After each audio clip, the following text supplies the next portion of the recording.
Tapi kenyataannya budaya-budaya ini sangat bertentangan dengan norma adat istiadat, juga kesopanan tata krama yang telah diwariskan oleh para orang tua kita dan nenek moyang kita.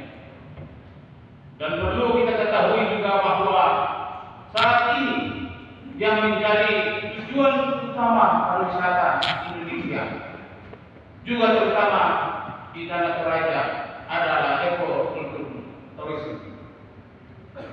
Ini menonjolkan tentang natural, kultur, value, nilai daripada keaslian Tanah Toraja dan adat budaya Tanah Toraja. Kita harus belajar dari sejarah-sejarah yang ada, bagaimana kokohnya Toraja ini berdiri tegak sebagai orang Toraja, karena adat dan budaya kita bisa jaga dengan kokoh dan persatuan yang kita lakukan bersama. Selain yang disebut tadi, kasih karan, kasih simpanan, kebersamaan, gotong royong merupakan modal kita, merupakan kekayaan utama kita orang Toraja untuk tetap teguh dan maju bergandengan tangan memperjuangkan Tanah Toraja yang segani ke Tanah Toraja yang betul-betul diimpikan oleh siapa saja.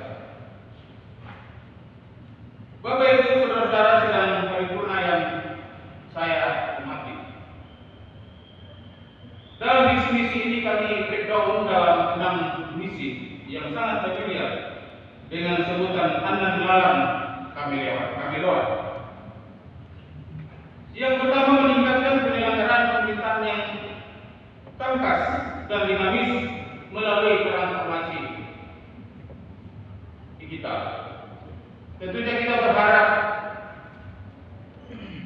setiap penyelenggara pemerintah itu mampu responsif, adaptif, dan fokus memperjuangkan kepentingan rakyat dan tidak mementingkan tentunya kelompok dan golongan saja, dan tetap aktif dalam berinovasi, berkreasi melalui transformasi digital yang ada. Efisiensi yang dilakukan oleh pemerintah pusat pada saat ini itu adalah bagian bagaimana supaya kita kokoh kuat dalam menanggapi tentunya transformasi digital yang ada, yang tentunya sudah ada di sekitar kita semua dan ada di tangan kita semua. Yang kedua, memperkuat pembangunan sumber daya manusia yang sehat, cerdas, produktif, dan berbudaya. Ini tentunya sangat penting untuk kita usung bersama, karena SDM ini, sumber daya manusia ini sangat menentukan mau kemana kita nanti. Pada saat pemekaran di Magelang disampaikan bahwa ternyata kita di Indonesia ini menempati urutan ke-17 dalam sumber daya manusia. Itulah sebabnya di perusahaan-perusahaan asing yang ada di Indonesia ini kita selalu menjadi yang di nomor 2 dan seterusnya, karena sumber daya kita itu masih berada di bawah dari negara-negara lain. Oleh sebab itu, terkhusus kita di Kabupaten Tanah Toraja, pembangunan sumber daya manusia ini sangat penting. Pendidikan, kesehatan itu menjadi sangat prioritas, karena kedua dinas atau kedua kementerian ini adalah kementerian yang tidak mendapat efisiensi beberapa waktu yang lalu demi untuk peningkatan SDM yang akan datang. Yang ketiga, yang terdapat pentingnya dari kedua yang saya sampaikan tadi adalah kebersihan dan sampah. Saya bersyukur waktu menghadiri kegiatan ini, karena kita di Toraja sudah sering menggaungkan ini, dan ternyata di tingkat mungkin bahkan Presiden Prabowo katakan satu negara maju, satu kota maju pada saat mampu mengelola tentunya kebersihan. Dan ini menjadi tanggung jawab kita semua. Setiap kita masyarakat Kabupaten Tanah Toraja, baik eksekutif, legislatif, masyarakat, dan setiap pemegang kepentingan masyarakat instansi dan sebagainya, itu kita mempunyai tanggung jawab untuk hal-hal seperti ini. Dan tentunya kita berdoa dan kita satukan tekad bagaimana anak Toraja ini seperti yang saya sebut tadi itu menjadi impian bagi semua yang ada di daerah kita ini. Yang berikut melanjutkan pembangunan infrastruktur dari desa secara merata. Bapak Ibu, saudara-saudara, saudara pengguna yang saya hormati, saat ini kita mendengar program pemerintah pusat yaitu makanan bergizi gratis. Disampaikan oleh pemerintah pusat. Tadi sudah saya jelaskan bahwa ternyata SDM kita ini belum mumpuni dibanding negara-negara yang lain. Dan salah satu indikator, salah satu hal yang bisa menaikkan kemampuan sumber daya kita adalah bagaimana kesehatan, bagaimana gizi daripada anak-anak kita. Perlu dicatat bahwa dalam setiap dapur yang artinya Pak Dadang ini sudah sangat pengalaman ini. Setiap dapur itu melayani 3.000 siswa. Saya sudah hitung-hitung di dinas pendidikan kurang lebih 30.000 siswa kita miliki. Jadi kurang lebih nantinya 12 dapur umum yang ada di Kabupaten Tanah Toraja. Satu dapur itu melayani 3.000. Jadi kalau kita kali itu kurang lebih 30 juta per dapur per hari. Jadi kalau satu hari satu Kabupaten Tanah Toraja ini itu 360 juta satu hari. Kemudian kalau sampai 1 tahun kurang lebih dana yang masuk di desa nantinya di kita itu kurang lebih 150 miliar. Jadi efisiensi yang dilakukan saat ini sebenarnya itu akan kembali ke masyarakat. Dan ini pemikiran bagaimana mengembangkan desa-desa yang ada, lembah-lembah yang ada. Karena efisiensi dilakukan Kabupaten Tanah Toraja ini itu kurang lebih 53 miliar. Jadi kalau masuk 100 kurang lebih 120-150 miliar itu lebih daripada efisiensi yang dilakukan. Tetapi yang menjadi tanggung jawab kita, apakah dana ini akan tinggal di tangan? Itu yang menjadi persoalan bagi kita semua. Kami nantinya ada pertemuan ini, ada istilah katakan nurunda malena. Kalau sudah jalan ini, tidak ada berhentinya. Dapur umum akan melanjutkan 30 juta, 360 juta per hari di Indonesia. Jadi kita Toraja. Dia butuh telur sekian banyak, dia butuh ayam begitu banyak, dia butuh ikan begitu banyak. Ini menjadi PR dan tanggung jawab kita semua. Apakah kita mampu sekali lagi untuk berjuang bersama-sama dana yang begitu besar ini bisa tinggal di tanah Toraja. Jangan sampai yang menikmati itu nantinya di kabupaten yang berikut memperluas kesempatan berusaha dan menciptakan lapangan pekerjaan melalui pengembangan ekonomi lokal berbasis pertanian, UKM dan pariwisata. Cita-cita bangsa ini yang pertama adalah swasembada pangan dan swasembada industri. Itu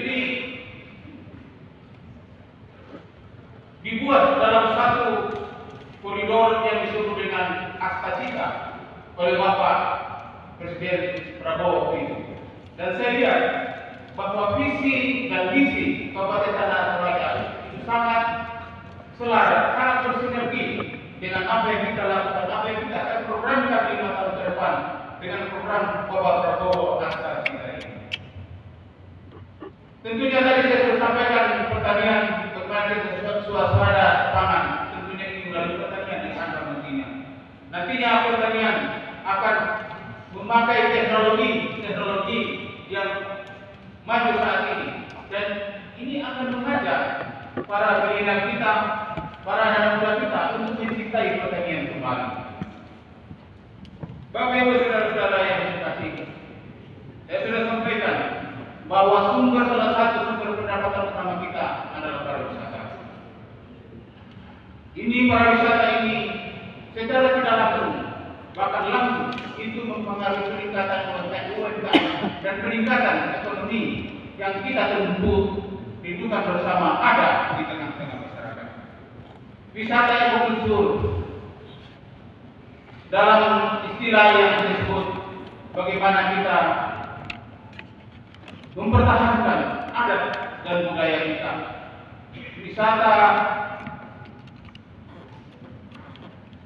religi, sport tourism, dan berbagai potensi yang kita miliki itu perlu kita topang bersama. Dan oleh sebab itu pada kesempatan ini, bahwa dalam menyikapi efisiensi yang ada, tentunya menjadi tanggung jawab kita sekali lagi bagaimana kita meningkatkan PAD kita yang ada. Kita sadar bahwa PAD ini merupakan salah satu instrumen yang sangat penting untuk kemajuan daerah yang kita sayangi bersama. Itulah sebabnya di tempat-tempat wisata yang ada, kami sudah berusaha memasang kiris di sana. Jadi Bapak Ibu, saudara-saudara, anggota DPRD, Kabupaten dan Kota yang terhormat, mohon maaf kalau berkunjung ke tempat wisata itu harus pasang kiris. Ini untuk kebaikan kita semua.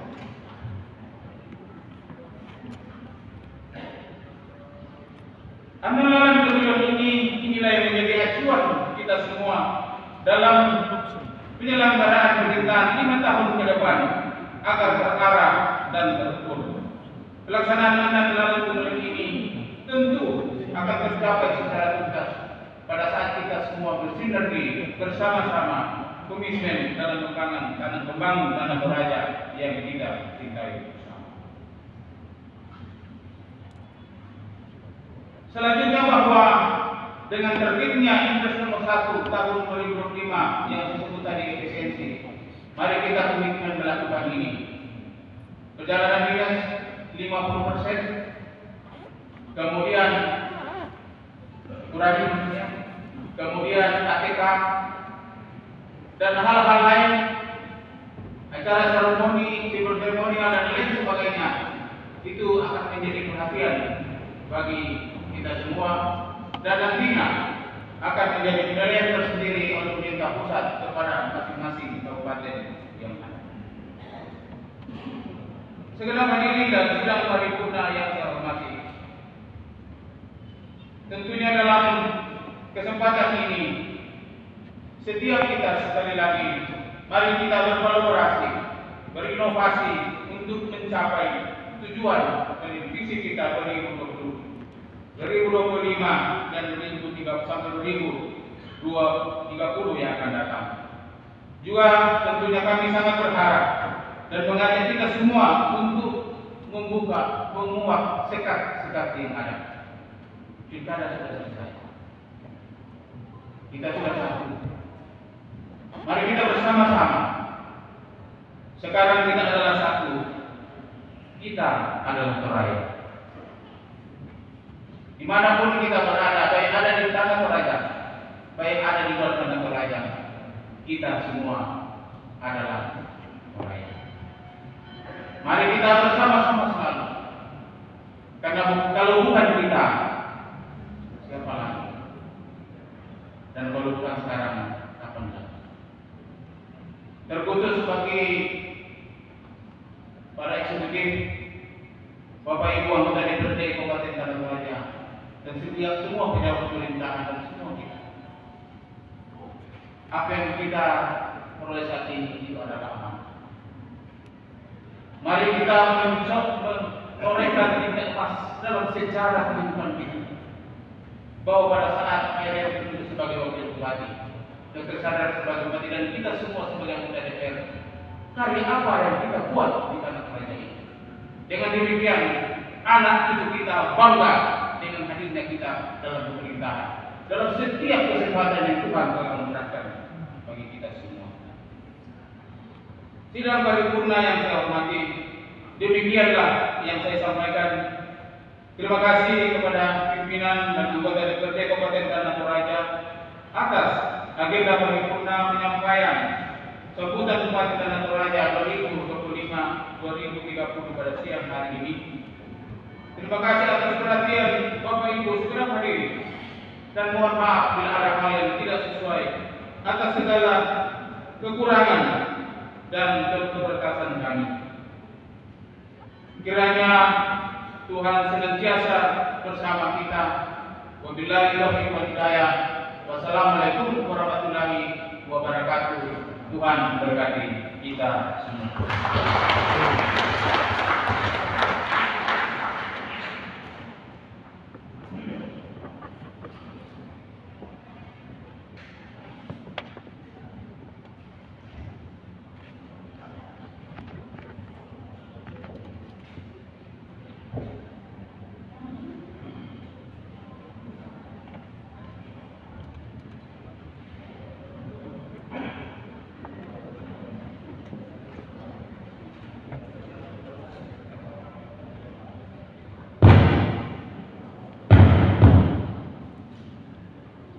Ya, terima kasih kepada Bapak Bupati yang telah menyampaikan pidato di hadapan paripurna ini berkaitan dengan 6 visi yang dikemukakan, ditekankan pada visi efisiensi. Yang saya hormati hadirin yang berbahagia pada hari ini, kami mengharapkan kepada kita semua, khususnya bagi anggota DPRD yang terhormat, saya kira harapan dan politisi ke depan, bahwa politisi itu kita tafsirkan bukan sesuatu yang negatif, tapi kita mengkritisi sesuatu yang positif. Contoh hari ini, karena kita benar-benar terlalu efisiensi, padahal kegiatan hari ini cuma bisa kita laksanakan 1 kali, tapi ya kita tidak tahu. Dalam prinsip efisiensi saya kira itu yang kedepannya, mohon maaf Bapak Bupati, sebenarnya kegiatan hari ini bisa 1 kali selesai. Jangan tindakan aktualisasi dari lapangan tidak sesuai dengan apa yang kita lakukan. Saya sebagai anggota DPR secara kebetulan menjadi pimpinan. Depan memang DPR menerapkan politisi yang memang mengharapkan Tanah Toraja lebih baik. Dan kami akan mendukung visi ini yang disampaikan oleh Bapak Bupati berkaitan dengan kemajuan Tanah Toraja yang ke depan. Kita mulai dari yang kecil, hal-hal kecil seperti hari ini efisiensi yang kita lakukan. Saya kira itu yang saya sampaikan hari ini, dan saya akan buka ruang kepada pimpinan. Ada hal yang sangat mendesak berkaitan dengan apa yang akan kita lakukan ke depan sebelum rapat ini kita tutup. Saya persilakan Ibu Wakil Ketua menyampaikan program yang sangat mendesak yang akan kita lakukan hari ini. Kami persilakan Bu. Terima kasih kesempatan yang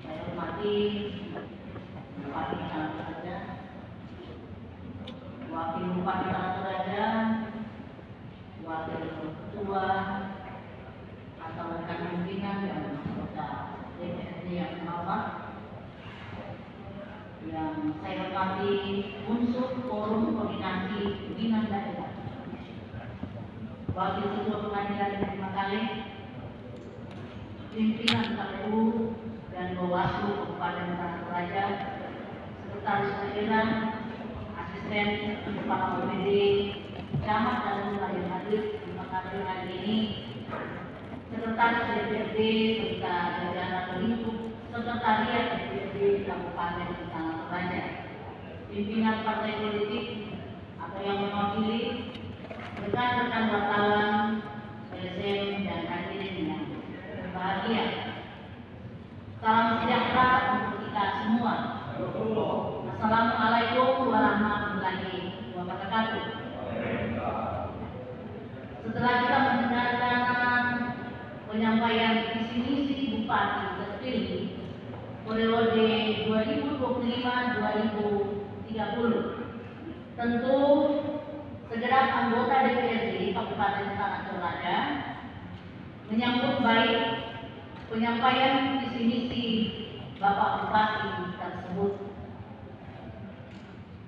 Kami mengucapkan selamat dan sukses atas amanah yang diberikan oleh rakyat Kabupaten Tanah Toraja.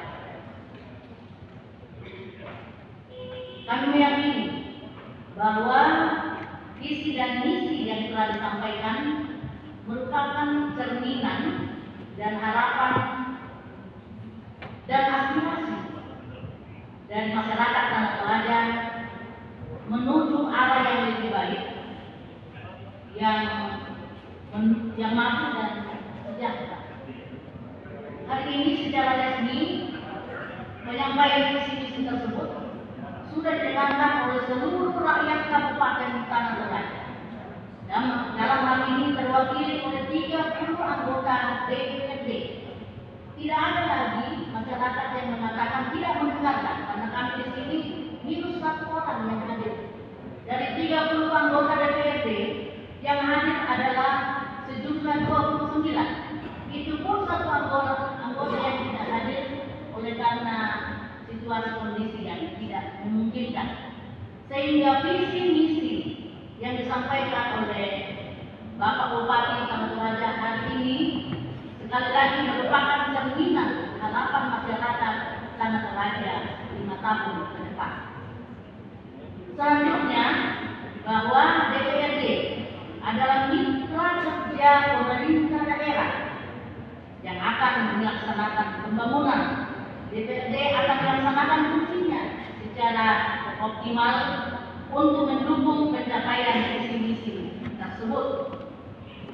Namun, harapan kami bahwa agar visi misi dapat tercapai, bagaimana ke arah positif yang lebih baik untuk masyarakat Tanah Toraja ke depan, maka program-program yang direncanakan dapat menjawab kebutuhan aspirasi masyarakat.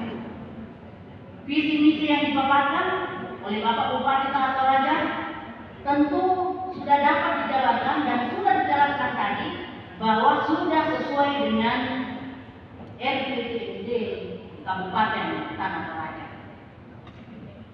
Sebagai penekanan di dalam paripurna ini, bahwa begitu pentingnya transparansi dan akuntabilitas dalam pengelolaan penyelenggaraan pemerintahan.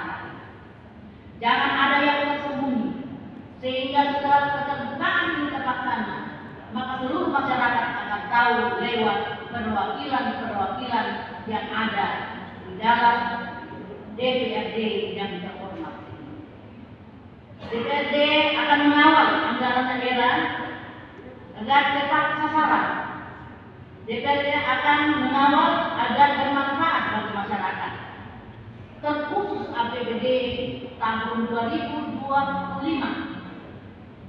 Sebagai tugas awal kita antara pemerintah daerah dan DPRD Kabupaten Tanah Toraja, tentu Bapak Bupati, Bapak Wakil Bupati, dan seluruh kita yang ada di dalam ruangan ini selaku anggota DPRD Kabupaten Tanah Toraja sudah melihat dan membaca surat edaran yang dikeluarkan oleh Menteri Dalam Negeri Republik Indonesia, sehingga tidak ada alasan untuk mengubah hal ini. Di antaranya adalah perubahan RK RKPD dan perubahan APBD tahun 2025. Bapak Ibu, ini sudah